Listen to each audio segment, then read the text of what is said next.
Баршаңызға сәлем. Бүгін біз ірімшікпен печенье жасайтын боламыз. Бұл печенье жұмыртқа қажет етпейді. Ал кәнекей бастайық ендеше. Ірімшікке майымызды қосамыз. Менде 82% магазин майы.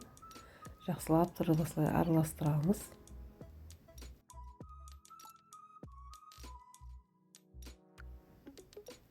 Енді қантымызды қосамыз да тағы да араластырамыз. Енді осы массамызға қопсытқыш қосылған ұнымызды себеміз. Жақсылап тұрып бәрін араластырамыз. Ары қаратай қамырды қолымызбен илейміз. Міне осындай жұмсақ қамыр шықты. Енді тоңазытқышқа бір 15-20 минутқа қойып қоямыз.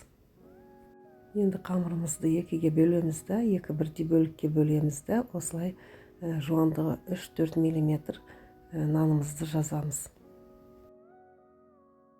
Жазылған нанымызды осылай ені 3-4 сантиметрдей ғып кесеміз. Ұзындығын бір 6-7 сантиметр кесуге болады, немесе одан да көбірек қып алуға болады.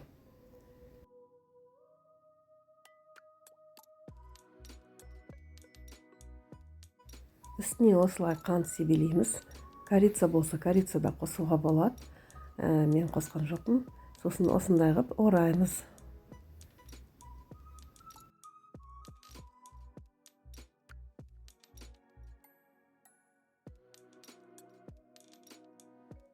Мінекей біздің печеньеларымыз дайын. Осылай духовкаға 180 градусқа бір жарты сағатқа қоямыз.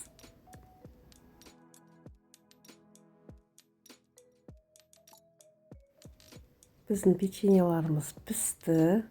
Енді үстінен осылай сахарный пудрамен ақырын себелейміз әдемілеп. Достар, видео ұнаса, каналыма тіркеліп кетіп, лайк басуларыңызды ұмытпаңыздар. Барлығыңызға көп рахмет.